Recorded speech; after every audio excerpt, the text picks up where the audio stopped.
لو معاك من 5000 ل 6000 جنيه ومحتار تشتري بيهم موبايل مستعمل، فالفيديو ده معمول علشانك. انا عارف ان اسعار التليفونات اليومين دولت مولعه، وناس كتيره مبقتش قادره تشتري تليفون جديد، علشان كده اغلب الناس بتروح على المستعمل علشان توفر فلوسها لحاجات تانية اهم. بس المشكله مش هنا، المشكله انك ممكن تشتري تليفون شكله نظيف وهو في الحقيقه مغير شاشه او بطاريه او ظهر، وصاحب المحل يستغل قله خبرتك ويفهمك ان التليفون ده لقطه تدفع فيه فلوس وبعدها تندم.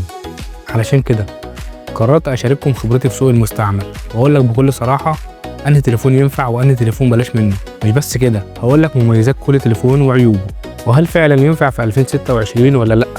وكمان لو ما لقيتش التليفون اللي هتكلم عنه، هقول لك ايه البديل الافضل بنفس السعر، علشان وانت نازل تشتري تبقى فاهم ومحدش يضحك عليك. لو عجبك نوع المحتوى ده اشترك في القناه وكمل الفيديو للاخر علشان تعرف تفاصيل التليفون ده.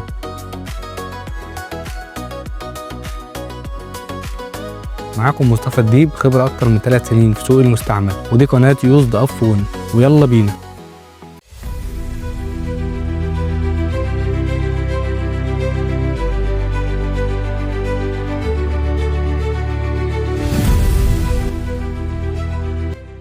من أكتر التليفونات اللي بتيجي في دماغ الناس في الفئة السعرية دي اللي هي من 5000 ل 6000 جنيه هو السامسونج جالاكسي A32، وده بسبب النجاح الكبير اللي التليفون ده حققه وقت ما نزل واتباع منه عدد رهيب، علشان كده موجود منه كتير في سوق المستعمل. يجي بقى لمواصفات السامسونج A32.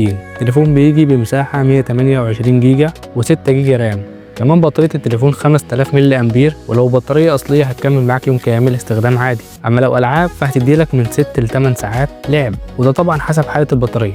وكمان التليفون بيجي بمعالج هيليو G80 هيخليك تحس بسلاسة في تصفح السوشيال ميديا زي اليوتيوب والفيسبوك والانستجرام.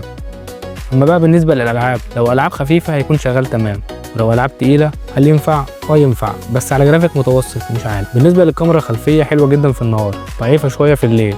أما الكاميرا الأمامية مش أحسن حاجة، بس تنفع استخدام عادي. نيجي لأهم نقطة في التليفون ده، وهي الشاشة، لأنه بيجي بشاشة سوبر أموليد، وكمان سامسونج لحد دلوقتي لسه متفوقة في الشاشات على تليفونات أغلى منها في السعر. قبل ما تشتري التليفون في شوية عيوب لازم تاخد بالك منها. السرعة بتاعت الشاحن 15 واط بس مفيش فيها أي مشكلة. لو معاك شاحن 25 واط أصلي هيكفي وهيديك سرعة في الشحن. بالنسبة للبصمة مش الأسرع بحكم الفئة السعرية، بس بتقضي الغرض.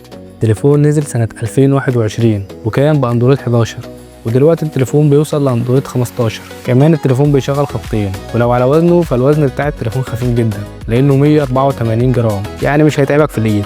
لو معاك الميزانيه دي وعاوز استخدام يومي زائد شاشه حلوه واسم مضمون، يبقى السامسونج A32 هو انسب اختيار ليك، بس بشرط ان حاله التليفون تكون نظيفه.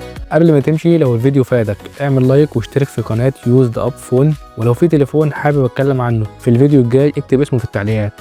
اشوفكم في الفيديو الجاي ان شاء الله. سلام.